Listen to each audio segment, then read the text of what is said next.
Good morning, everybody. Happy Monday. Welcome on in to today's FreightWaves Now Community Spotlight. I'm Kaylee Nix, and we're checking in with the one and only Grace Sharkey this morning, host and writer of The Stock Out, our retail and CPG-focused community. Grace, happy Monday. How was your weekend?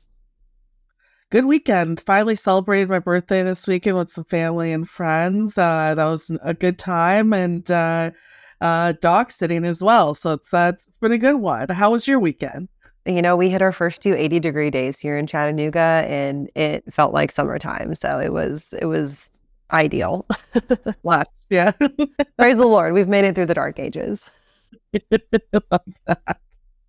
Let's dig right into our topic here for today. We've got a brand new retail and CPG report released by Relic Supply Chain Tech, of course. Talk to us a little bit about what this found. Yeah, I love this report because they did interview about 285 different retail, CPG, and even wholesale companies and leadership within those groups as well. So we're getting a good idea from the top view of what exactly people are concerned with. And there was 3 big areas that this really did focus on. Number one, and hey, we'll shout it from the rooftop every time we can, AI. Who saw that one coming? And more so on the potential of what AI could do for a lot of these companies, whether it's helping with planning, of course, helping to find new customers, using it for marketing campaigns, but also for inventory purposes. Over 50% of those that were surveyed are looking to implement and invest in some type of AI tool within the next 3 to 5 years. So again, not too surprising on that. If anything, I would have thought that 57% would be a tad bit higher, but I think we'll get into the episode where exactly those concerns are that might not be on that tech side. Big one too, and I think you and I both ourselves, we've talked about this in the past too, is social media's impact on these companies. 94%, so pretty much all at that point, responded that they understand the influence that social media has over the last couple of years when it comes to their sales and their demand as well. And listen, I find all of my new clothes, if not on Instagram ads or Facebook ads or some type of ad on a social media platform out there. Twitter could probably catch up a little bit in this area, at least for the gals out there. But I'm happy to see that most of them understand like this. When it comes to marketing, you got to leverage that a little bit more. And then last but definitely not least is just more collaboration with their supply chain partners. I think we're seeing that across the board. It's much more of this partnership when it comes to who you're working with and building a really close relationship. And they're finding that building those relationships actually has great payoff when it comes to some of the hiccups that they've seen in their supply chains in the past, especially pivoting for market changes or any black swan events that are turning into just regular swan events at this point in time now. So, and not too surprising with those big 3 areas, but we learn a lot more within the report too of what exactly their concerns are, even when it comes to customers and inventory as well.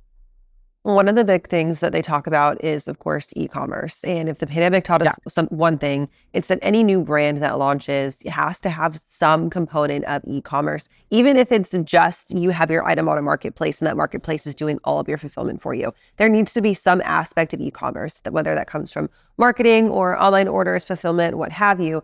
It has to be done to have some kind of brand success. Even a lot of our smaller, maybe like mom and pop, CPG, retail companies, local companies too, find that having that e-commerce presence, it really, really helps drive sales. And that's a trend that I don't think is going to go away as well. What were some of the comments regarding e-commerce in this report and the value that it shows to a lot of these companies?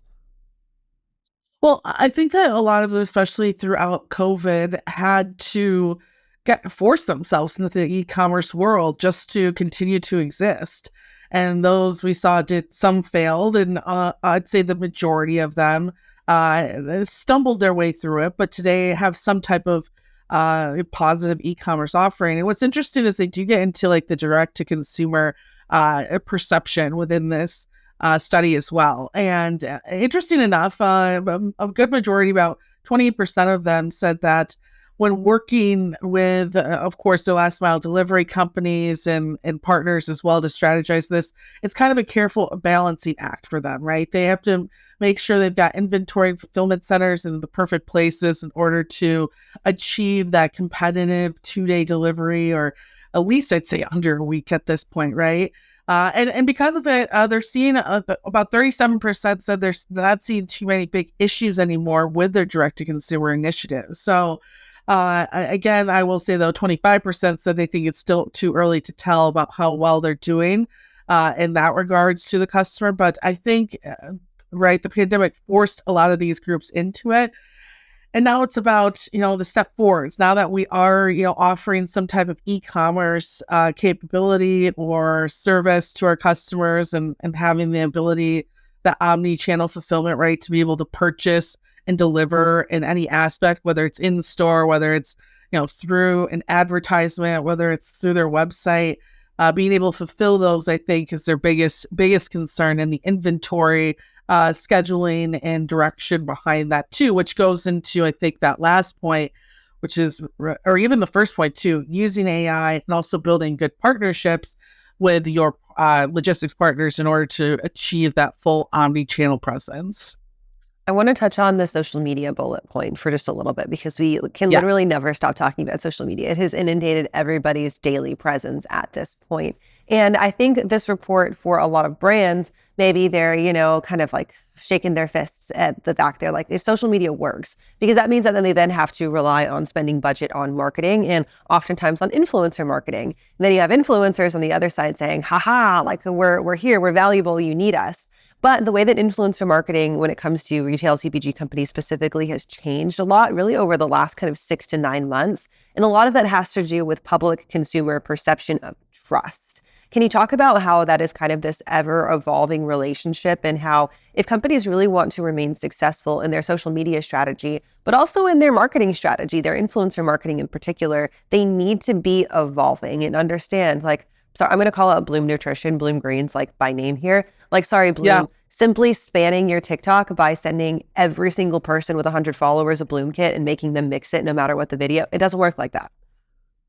No, it doesn't. I think we're going to start to see maybe even more like interesting ad campaigns and getting a little bit more into like the theatrics of it all as well. Like, we see that especially during Super Bowl ad times or during the holiday season, right? Like, to maybe taking these influencers out of their own homes and their own little bubbles and putting them into commercials more. I think, especially too, I mean, to bring up social media, right? Even keeping up with the times in regards to regulation. Like, are we going to see TikTok regulated to the point where you might have to think of that offering a little bit more differently than you have? But it is attracting new customers. It is an easy way, I think, for them to see a return on those ads, to track that return as well, and see who, especially when you're using codes and everything like that, it's really easy to tell which influencers are bringing that return back to you compared to